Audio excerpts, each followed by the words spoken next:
7 آیت نمبر ہے 103 آیت نمبر ہے 103 بسم اللہ الرحمن الرحیم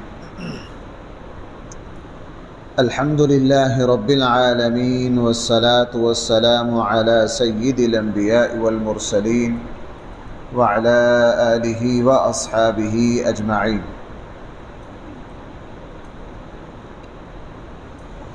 اما بعد فاعوذ باللہ من الشیطان الرجیم بسم اللہ الرحمن الرحیم ثم بعثنا من بعدهم موسى بآياتنا إلى فرعون وملئه فظلموا بها فانظر كيف كان عاقبة المفسدين وقال موسى يا فرعون إني رسول من رب العالمين حقيق على أن لا أقول على الله إلا الحق قد جئتكم ببينة من ربكم فأرسل معي بني إسرائيل قال إن كنت جئت بآية فأت بها إن كنت من الصادقين فألقى عصاه فإذا هي ثعبان مبين ونزع يده فإذا هي بيضاء للناظرين صدق الله مولانا العظيم.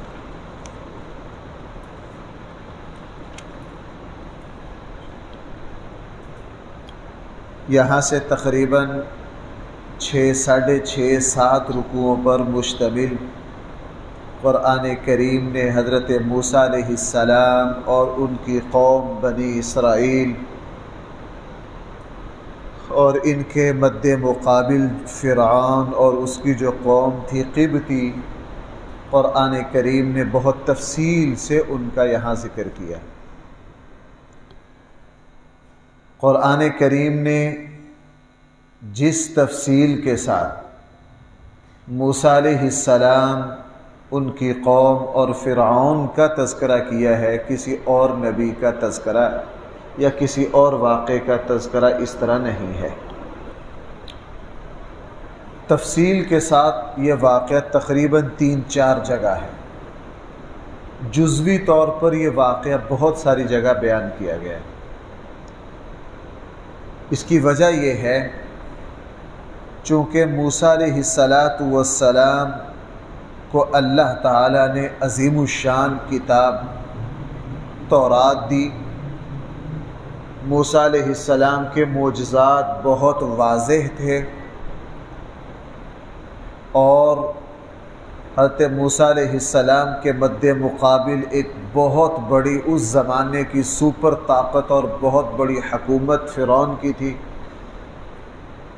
لمبا عرصہ کشمکش رہی فرعون اور موسیٰ علیہ السلام کی کشمکش. کتنا عرصہ رہی؟ مورخین کی رائے ہے تقریباً 40-45 سال کشمکش رہی. اور اللہ تعالیٰ نے اتنے واضح معجزات سابقہ انبیاء میں سے کسی کو نہیں عطا کیے جتنے معجزات اللہ جل جلالہ نے موسیٰ علیہ السلام کو عطا کیے. ویسے تو سب سے زیادہ معجزات ہمارے آقا صلی اللہ علیہ وسلم کے ہیں. ہمارے آقا صلی اللہ علیہ وسلم کے علاوہ نبیوں میں سب سے زیادہ معجزات اور واضح بہت نمایاں وہ اللہ تعالیٰ نے موسیٰ علیہ السلام کو عطا فرمائے. چونکہ حضرت موسیٰ علیہ السلام اور فرعون کے واقعہ میں میرے اور آپ کے لیے سبق اور عبرت کا سامان بھی بہت زیادہ ہے، اس لیے قرآن کریم اس واقعہ کو بہت تفصیل سے بیان کرتا ہے. ویسے بھی نبی کریم صلی اللہ علیہ وسلم نے فرمایا کہ بنی اسرائیل جو کچھ کر کے گئے ہیں میری امت بھی ویسا ہی کرے گی. ان میں جو خرابیاں اور کوتاہیاں آئی ہیں نبی کریم صلی اللہ علیہ وسلم نے فرمایا کہ میری امت میں بھی اسی طرح کمیاں کوتاہیاں پیدا ہوں گی. اسی لیے ہمارے آقا صلی اللہ علیہ وسلم جب معراج پر تشریف لے گئے، کسی نبی سے اتنی بار ملاقات نہیں ہوئی جتنی بار ملاقات سیدنا موسیٰ کلیم اللہ علیہ السلام سے ہوئی۔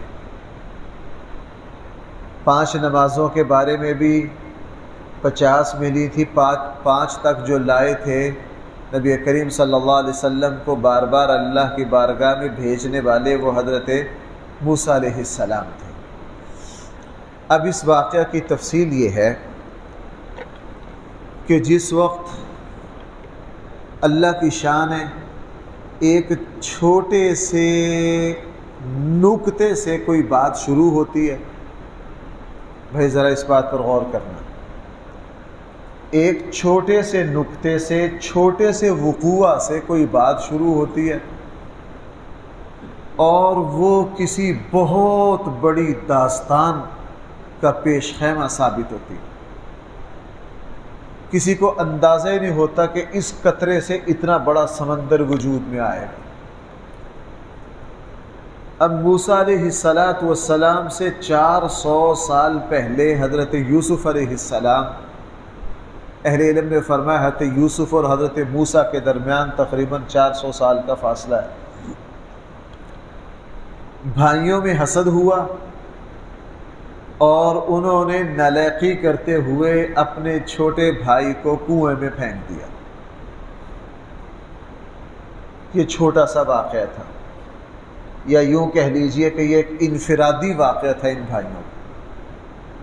اس سے اللہ تعالیٰ کی طرف سے ایک عظیم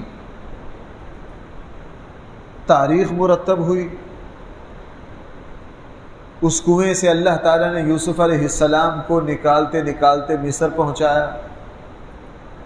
وہاں جا کے عزیز مصر کے گھر میں جو واقعات ہوئے وہ آپ کے سامنے۔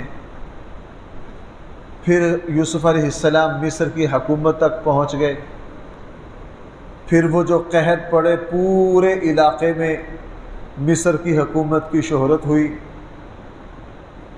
اور بعد میں جا کے حضرت یعقوب علیہ السلام بھی اپنے خاندان سمیت مصر چلے گئے۔ اس بنی اسرائیلی خاندان نے وہاں جا کے مصر میں قبطی قوم پر ایک بڑا عرصہ حکومت کی،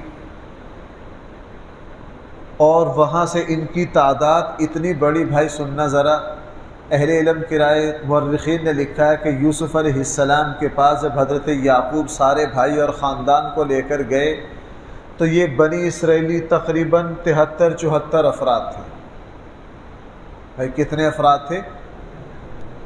400 سال بعد جب موسیٰ علیہ السلام اور فرعون کا مقابلہ ہوا تو اس وقت ان کی تعداد تقریباً 6-7 لاکھ ہو گئی تھی۔ اور پھر یوسف علیہ السلام کی وفات کے بعد مقامی جو قوم تھی قبطی، وہ آہستہ آہستہ اٹھی کہ یہ تو باہر کا بندہ آ کے ہم پر حکمران مسلط ہوا ہے۔ انہوں نے یہ تو دیکھا نہیں کہ اللہ کے نبی اور پیغمبر ہیں۔ انہوں نے بنی اسرائیل کی مخالفت کرتے کرتے کرتے اور ادھر سے بنی اسرائیل اپنی سیدھی راہ سے اترتے گئے، گمراہی میں جاتے رہے، کمزور ہوتے گئے۔ دوبارہ پھر فرعونی قوم جو ہے وہ دوبارہ مصر کی حکومت پر قابض ہو گئی، اور جو انہوں نے مصر پر حکومت کی تھی اس کا بدلہ لیا انہوں نے، اور انہوں نے پھر بنی اسرائیل کو اپنا غلام بنایا، اپنا کمی بنایا، ان پر بڑے بڑے ظلم کیے، یہاں تک کہ پھر بعد میں اللہ جل جلالہ نے موسیٰ علیہ السلام کو پیغمبر بنا کے بھیجا۔ یہ اللہ تعالیٰ کی شان ہوتی ہے۔ میں نے کہا واقعہ چھوٹا سا ہوتا ہے۔ بنو امیہ پر شب خون مارا بنو عباس نے۔ بھائی بنو امیہ پر شب خون مارا کس نے؟ بنو عباس نے۔ تقریباً رسول اللہ صلی اللہ علیہ وسلم کے 100 سال بعد جب وہ شب خون مارا تو بنو امیہ کے محلات پر اچانک حملہ کیا بنو عباس نے، اور مکمل بنو امیہ کا جو شاہی خاندان تھا اس سب کو قتل کر دیا۔ نہ بچے چھوڑے، نہ عورتیں چھوڑی، اور نہ ان کے مرد چھوڑے۔ بنو امیہ کے خاندان کا ایک بچہ جس کی عمر 16-17 سال تھی، وہ ایک باہری چھاؤنی میں فوجی ٹریننگ لے رہا تھا۔ کچھ دنوں بعد پتہ چلا کہ اس خاندان کا ایک بچہ باقی ہے، وہ فلاں بندرگاہ پر فوجی تربیت لیتا ہے۔ بنو عباس نے فوجی دستہ وہاں بھیجا اس کو قتل کرنے کے لیے۔ وہ نوجوان چکنا تھا، جب اس نے دیکھا کہ مجھے قتل کرنے کے لیے دستہ آیا، اس نے پانی میں چھلانگ لگا دی۔ مشق اس کی اچھی تھی، تربیت اچھی تھی، ایک کافی اس کے پیچھے پانی میں بھاگے، وہ ان کے ہاتھ نہیں چڑھا۔ یہ چھوٹا سا ایک جزوی واقعہ ہے۔ وہ پانی کی موجیں اور تھپیڑے برداشت کرتا کرتا کرتا کرتا ایک کھڑے ہوئی کشتی تک پہنچا، وہاں سے دھکے کھاتا کھاتا کھاتا سمندر میں تقریباً 5 مہینے دھکے کھائے اس نے۔ بھائی کتنا عرصہ؟ کہاں؟ موجودہ دمشق، اور 5 مہینے وہ دھکے کھاتا کھاتا بالکل مغرب میں اور اسپین کے ساحل پر نکلا جائے۔ کہاں نکلا؟ اسپین۔ پورا بنو امیہ کا خاندان قتل ہو گیا، یہ 17-18 سال کا بچہ بچا۔ وہاں یہ ساحلی علاقے میں دھکے کھاتا پھر رہا تھا، چونکہ سارا خاندان ذبح ہو گیا، اکیلا تھا۔ جب ان پر شبخون مارا گیا، ان کے خاندان کا غلام جو وفادار غلام تھا، جب شبخون مارا جا رہا تھا، وہ غلام بھی گھر کے سونا ہیرے جواہرات کافی سارے لے کر بھاگ گیا جان بچانے کے لیے۔ اس نے جب اس بچے کو دیکھا، وہ بچہ اسی غلام کے ہاتھوں میں پلا ہوا تھا، بڑا خوش ہوا کہ چلو اس خاندان کا کوئی ایک بچہ تو باقی ہے۔ اس نے کہا بیٹا تمہارا سارا خاندان ذبح ہو گیا، میرے پاس یہ کافی سونا ہیرے جواہرات ہے تمہارے خاندان کے، اب تم ایک ہی بچے ہو، یہ وراثت ہے، یہ تمہاری ہی ہے، تمہاری امانت ہے، اس کو دے دی۔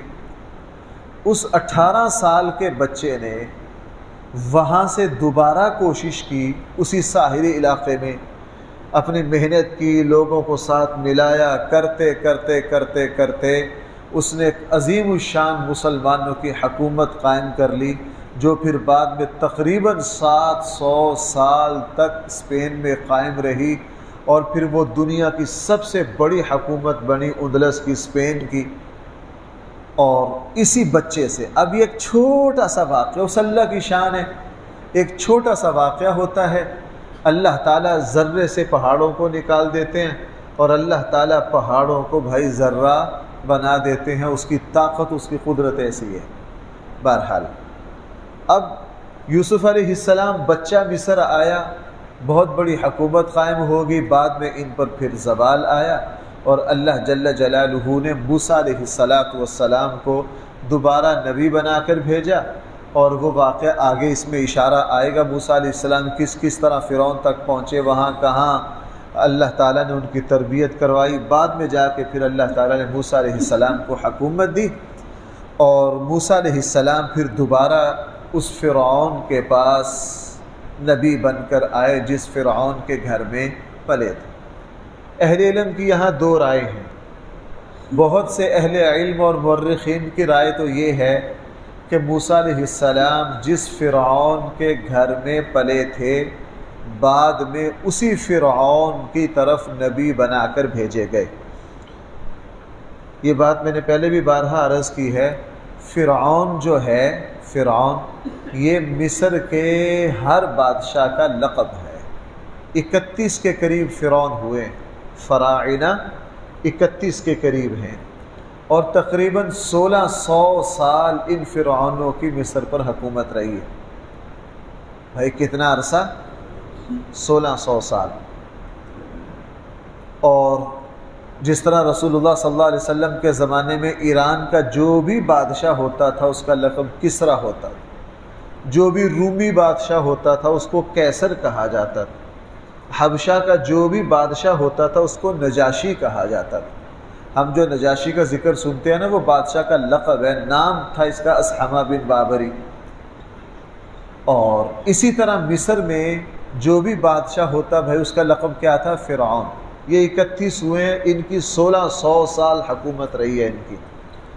اور ہمارے آقا صلی اللہ علیہ وسلم کو اللہ تعالیٰ نے جب نبوت عطا فرمائی اس وقت فرعونوں کی حکومت ختم ہو گئی تھی، اور اس وقت مصر پر جو حکومت تھی اس کے جو مصر کا جو بادشاہ ہوتا اس کا لقب ہوتا مقوقس۔ آپ علیہ السلام نے مصر کے جس بادشاہ کی طرف خط لکھا اور جس نے پھر جو رسول اللہ صلی اللہ علیہ وسلم کے صحابی گئے ان کو بڑے احترام سے اپنے پاس رکھا، وفد کی بات سنی، ان کی دعوت کو سنا، قبول نہیں کیا، 3 قیمتی ہدیے دے کے وفد کو عزت اور احترام کے ساتھ واپس کر دیا۔ اور وہ جو تحفے ہدیے دیے تھے ان میں تھے حضرت ماریہ قبطیہ بھی تھیں جو بعد میں رسول اللہ صلی اللہ علیہ وسلم کے نکاح میں آئیں، اور آپ علیہ السلام کے بیٹے ابراہیم اسی سے پیدا ہوئے۔ تو حضور علیہ السلام کے زمانے میں مصر کا جو بھی بادشاہ ہوتا تھا بھائی اس کا لقب کیا تھا؟ مقوقس۔ یہ نام نہیں، یہ لقب ہے۔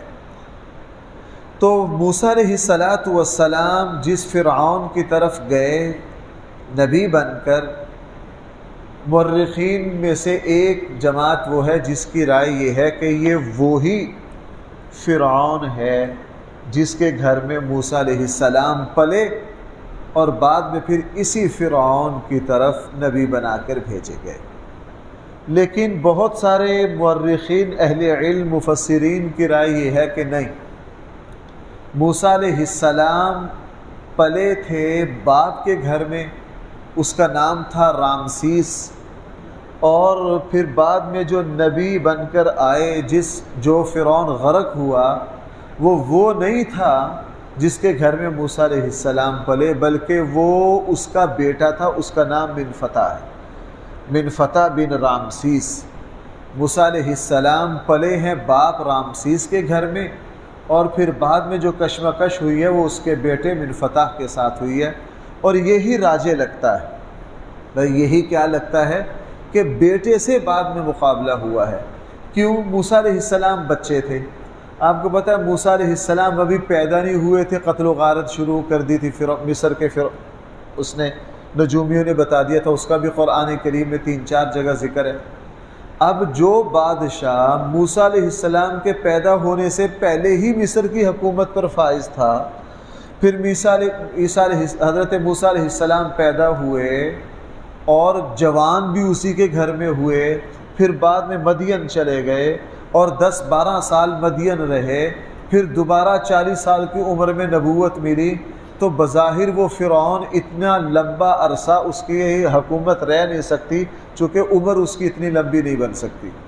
اگر یہ سارا حساب نکالا جائے پھر تو اس فرعون کا جو زمانہ حکومت ہے وہی کم سے کم 50 سال بنتا ہے، تو پھر اس کی عمر کتنی ہوگی؟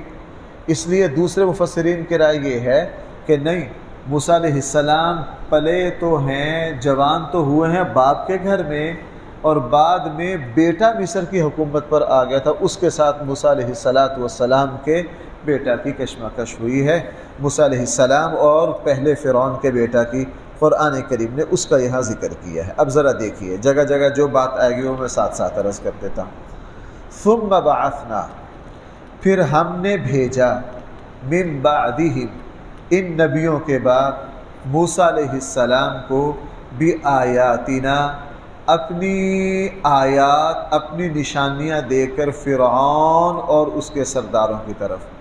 یہ کتنی نشانیاں تھیں؟ یہ 9 بڑے معجزات تھے۔ 2 کا ذکر یہیں آ رہا ہے، 2 کا ذکر بھائی کہاں آ رہا ہے؟ یہاں ہمارے سامنے۔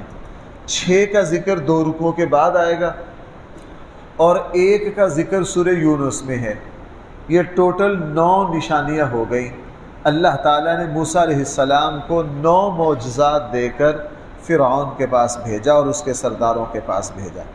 فَظَلَمُوا بِهَا، فرعونیوں نے ان سب آیات کو جھٹلا دیا۔ فَانظُرْ، آپ دیکھیے، کَیْفَ کَانَ عَاقِبَةُ الْمُفْسِدِينَ، پھر کیسا انجام ہوا فساد مچانے والوں کا۔ بھائی ذرا میری ایک بات دیکھنا، آپ ماشاءاللہ سارے حضرات جانتے ہیں کہ قرآن کریم کسی بھی واقعہ کو قصہ برائے قصہ، واقعہ برائے واقعہ ناول کے انداز میں بیان نہیں کرتا۔ جو ناول ہوتا ہے اس میں اصل جو واقعات ہوتے ہیں وہ صرف 30% ہوتے ہیں، اور اس میں 70% زیب داستان کے لیے رنگ بھرے جاتے ہیں۔ ناول کا انداز یہ ہوتا ہے، اس لیے ہر ناول میں تقریباً محتاط بھی کہا جائے تو 60-70% جھوٹ ہوتا ہے، وہ زیب داستان کے لیے بھرتی کی جاتی ہے۔ لیکن قرآن کریم، اب دیکھیں موسیٰ فرعون کے واقعہ کا یہ نتیجہ ہے۔ بھائی یہ کیا ہے؟ پہلی آیت 6-7 رکوع میں ابھی ذکر آنا ہے، لیکن اس واقعہ کا جو آخری نتیجہ نکلا ہے اس کو قرآن نے کہاں بیان کر دیا؟ بھائی نتیجہ کو کوئی شروع میں بیان کرتا ہے؟ نہیں، قرآن نے نتیجہ پہلی آیت میں بیان کر دیا۔ چونکہ قرآن کریم اللہ تعالیٰ جان بوجھ کر جو ہماری واقعات کو بیان کرنے کی ترتیب ہے اس کو توڑ دیتے ہیں، تاکہ لوگوں کو پتہ چلے یہ کوئی واقعات کی کتاب نہیں ہے، یہ کیا ہے؟ آپ کو پتہ نتیجہ ہی اصل قابل عبرت ہوتا ہے۔ بھائی نتیجہ ہی کیا ہوتا ہے؟ قابل۔ اب یہ واقعہ ابھی شروع ہوا نہیں، 7 رکوع آگے پڑھے ہیں، لیکن اس پوری داستان کا جو نتیجہ تھا، چونکہ وہ سب سے زیادہ قابل عبرت تھا، قرآن کریم نے پہلی آیت میں اس نتیجہ کو بیان کر دیا کہ فَظَلَمُوا بِهَا، فرعون اور اس کی ٹیم نے اللہ تعالیٰ کی ان آیات کا انکار کیا۔ فانظر، پھر آپ ذرا دیکھیے، کیف کان عاقبۃ المفسدین، فساد مچانے والوں کا پھر کیا حشر ہوا۔ اللہ تعالیٰ ہم سب کو سمجھنے کی توفیق عطا فرمائے۔ الحمدللہ رب العالمین، والصلاة والسلام علی سید الانبیاء والمرسلین وعلی آلہ واصحابہ اجمعین۔ ربنا آتنا فی الدنیا حسنہ وفی الآخرة حسنہ وقنا عذاب النار۔